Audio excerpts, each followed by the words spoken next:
오늘은 내 집 마련 살까 말까 고민인데 지금은 전세가 나을까요? 이에 대한 한번 답변 드려보겠습니다. 자, 그동안 왜 내 집 마련 안 했을까요? 보면은 돈이 덜 모여서 너무 비싼 것 같아서 청약이 자꾸 떨어져서 크게 이제 세 가지로 이제 나눠지는 것 같습니다.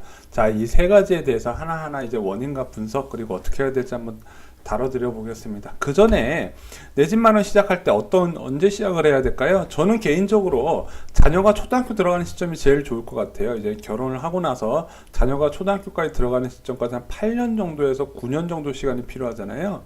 자, 이 시기 동안 어느 정도 돈을 모으고 나서 내가 원하는 지역에 매수를 하는 것이 좋지.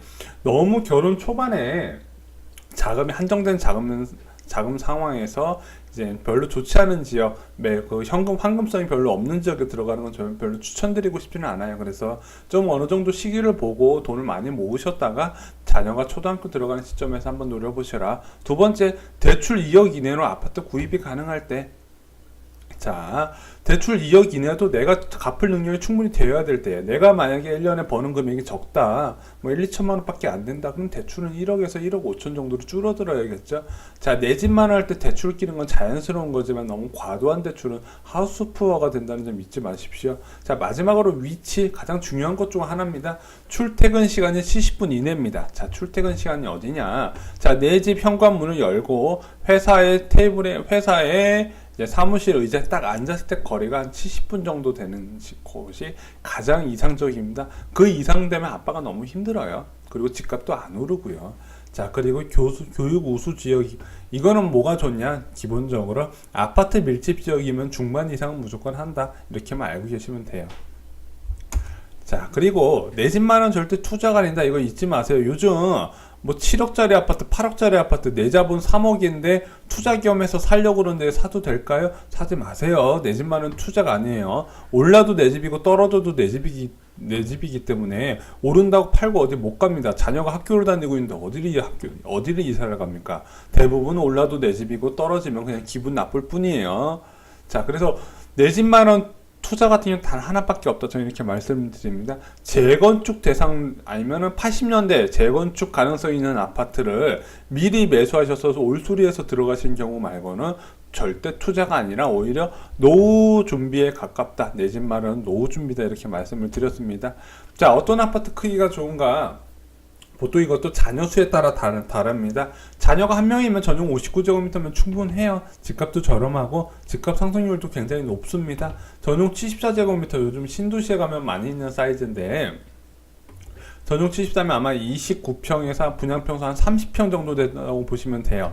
자녀 2명까지 충분히 키울 수 있어요. 1명에서 2명까지 키울 수 있기 때문에 범용성이 뛰어나죠. 그래서 어떤 지역 가면 74나 84제곱미터 가격 차이가 거의 나지 않는 지역들이 많아요. 시간이 갈수록 이제 신도시 처음 청약받을 때 74제곱미터하고 84제곱미터 가격 차이가 확 나거든요. 근데 이게 점점 시간이 갈수록 그 갭 차이가 줄어들어요. 괜찮은 타입입니다. 자, 전용 84제곱미터 같은 경우는 자녀 2명 이상 키울 수 있어요. 물론 평수가 커질수록 기본 관리비는 더 비싼 건 아실 겁니다. 자, 이 정도 감안하시고요. 내가 돈이 없다 그래서 자녀 2명이 있는데 전용 59제곱미터 들어간다? 조금 많이 생활에 불편함이 있습니다. 자, 내 집 마련도 좋지만 일단 생활의 편의성도 어느 정도 고민을 하셔서 내 집 마련을 하시기 바랍니다. 자, 그러면 아까 세 가지 고민 사례 중에서 첫 번째 볼게요. 돈이 덜 모였다. 자, 돈이 덜 모여서 아파트를 못 사고 있지 않냐? 그럼 이것도 한번 좀 나눠서 생각해 볼 필요가 있습니다. 자, 자산이 1억 이하고 1년 저축액이 1천만 원 미만인 경우, 그런 경우 굉장히 많죠.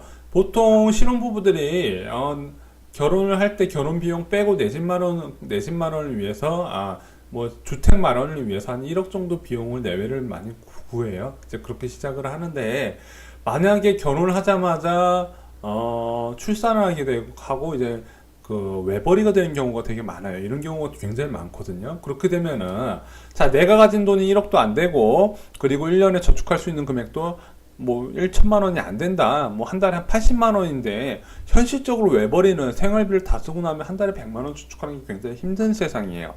자, 이런 분들은 임대주택을 노리셔야 돼요. 매수를 하지 마시고 임대주택이나 정부에서 추진하는 신혼희망타운을 노리셔야 된다. 자, 임대주택 하시려면 이제 필수사항이 있습니다. 청약통장 유지는 기본이고요. 자, 서울 거주도 하셔야 돼요.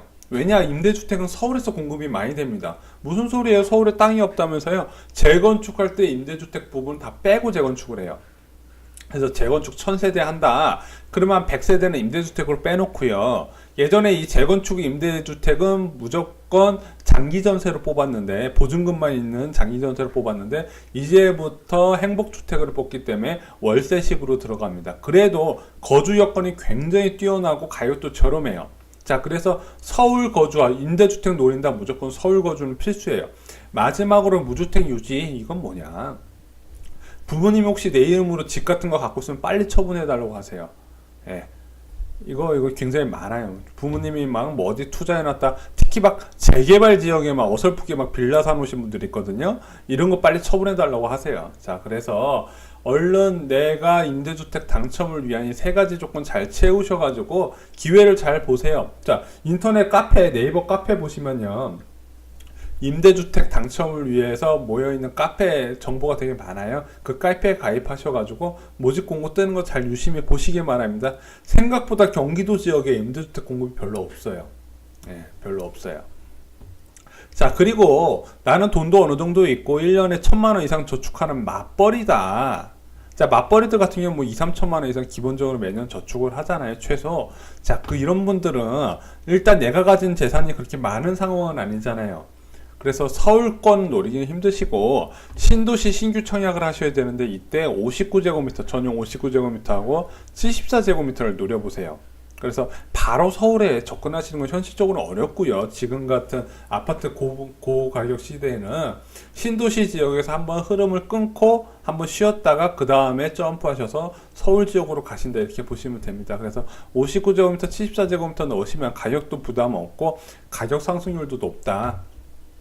이 신도시 신규 택지개발지구는 앞으로도 꾸준히 지정을 할 거예요. 저는 개인적으로 문재인 정부가 좀 더 많이 지정을, 3만 가구, 계획 가구 4만 가구 이상의 신규 택지개발지구를 좀 더 추가로 지정했으면 좋겠는데, 아직까지는 좀 그런 활동은 좀 안 보이겠지만 신도시 신규 청약 꼭 넣어보시라고 제가 권해드립니다.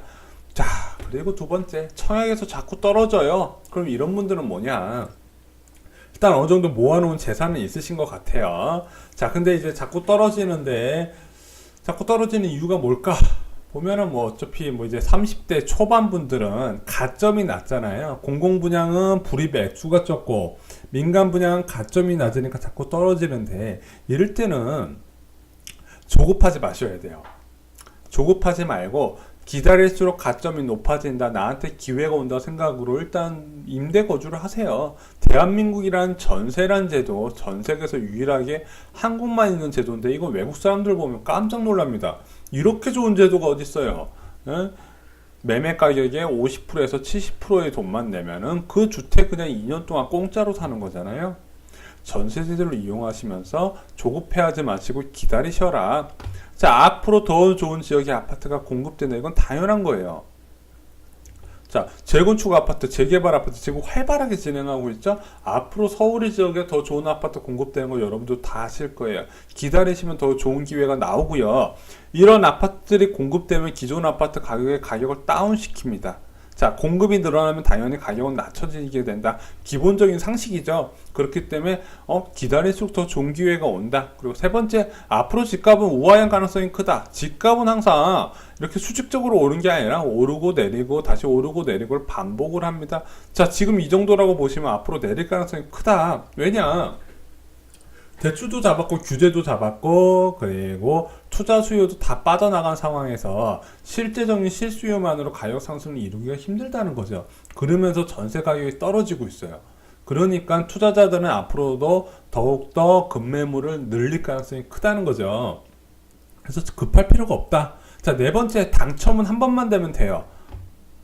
뭐 10번 떨어지든 20번 떨어지든 상관은 없어요. 5년이 되든 6년이 되든 7년이 되든 상관이 없어요.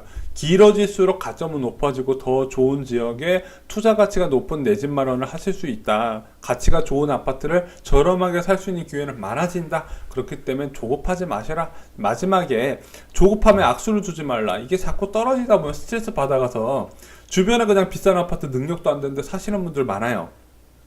괜히 그런 사람들이 지금 호구되는 거예요. 그래서 조급함에 악수를 주지 말고 저층도 피하시고요. 젊으신 분들 보면은 저층 아파트 사시는 분들 많은데, 저층 아파트는 아파트가 갖고 있는 장점을 다 까먹는 지역이에요. 특히 경기가, 부동산 경기가 떨어지면은 저층 같은 경우는 거래가 아예 씨가 말라버려요. 황금성이 떨어진다. 이 점 이제 유의해서 잘 체크를 하시기 바랍니다. 자, 그럼 마지막은 뭐가 남았죠? 너무 비싼 것 같아서, 자, 세 번째 분들은 어느 정도 자산이 좀 있는 분들이라고 보셔도 되겠죠. 너무 비싼 것 같아서 못 사고 있다. 살 수는 있는데, 조금 있으면 떨어질 것 같아서 못 사겠다. 대출도 부담되고. 그래서 이것도 지역별로 좀 나눠봤어요. 자, 서울하고 분당 같은 지역은 저라면 지금 전세로 들어갈 것 같아요. 매수를 안 할 것 같아요. 자, 전세로 들어가면은 앞으로 가격이 더 오르면 어떡한가요? 더 오르라 그래요. 더 올랐다가 조정되고 올랐다가 조정되고 이걸 항상 반복하면서 진행이 되는데, 지금 서울 아파트 여러분들 신축 아파트 들어가시려면은요, 좀 인기 있는 지역 들어가려면 10억 훌쩍 넘잖아요. 자, 이거 마련할 수 있는 사람이 현실적으로 많지는 않아요. 뭐 집에서 뭐 부모님이 3억 준다고 해도 요즘 마련하기 힘든 게 서울 신축 아파트예요. 지금은 상황을 좀 쳐다보셔야 되는 시기죠. 투자의 기본은 관망이에요. 자, 그래서 일단 전세로 들어가시면서 뭘 노리시냐? 서울에 공급하는 신규 청약을 노리시면 돼요. 자, 기존 아파트보다 한 15% 정도 저렴한데 앞으로 가치 상승은 더 크겠죠. 기존 아파트 시세랑 비슷하게 나오니까. 근데 신축이잖아요. 자, 그래서 전세로 들어가서 청약을 노리는 전략, 이것이 서울 지역과 분당 지역, 뭐 분당 지역은 신축 아파트는 없으니까요. 근데 저라면 절대 분당에 있는 90년대 아파트 안 들어갈 거예요. 자, 경기도 지역은 어떡하나요? 그냥 사세요. 예, 매수하세요. 내가 능력이 어느 정도 되고 크게 대출이 부담스럽지 않다. 매수하셔도 됩니다. 왜냐하면 이제 2018년 기점으로 2019년부터는 이제 경기도 입주 물량이 좀 줄어들어요. 장기적으로 보면. 왜냐? 분양해도 분양이 안 됐으니까. 그리고 나서 이제 2021년부터는 서울시 입주 물량도 이제 서서히 줄어드는 모습이 나오거든요. 그리고 경기도 지역이 지금 서울의 지역에 비해서 가격 메리트가 굉장히 큽니다. 그래서 저는 개인적으로 내가 어느 정도 능력이 된다면 내가 원하는 지역의 경기도 지역 아파트를 봐놓은 게 있으면은 매수를 한번 조율해 보시는 것도 나쁘지는 않을 거라고 생각을 해요. 지금 경기도가 7월부터 12월까지 입주 물량이 많기 때문에 지금 당장 사라는 것보다 올 연말에 전 더 낫다고 봐요. 그리고 서울 지역 입주 물량이 많아지는 시기도 한번 노려보시면 되는데, 1차적으로는 올 연말, 그리고 내년에 서울 입주 물량 많아지는 시기 두 차례 기회가 있다고 보는데, 매수를 한번 검토를 해보시는 것도 나아요. 전세보다는 매매가 낫다. 경기도 지역 매수 철치, 역세권, 서울 인접 지역, 이 두 가지는 꼭 지켜주시기 바랍니다. 자, 이상으로 저희가 이제 내 집 마련에 고민하시는 분들께 대해서 한번 가이드라인 한번 정해드려 봤습니다. 물론 이제 가정마다 개개인의 자금 사정이 다르고 원하는 집의 크기는 다르겠지만은 이 강의를 들으시면 어느 정도 좀 정리가 되실 것 같아요. 좋아요하고 구독, 그리고 내 집 마련에 고민하시는 분들께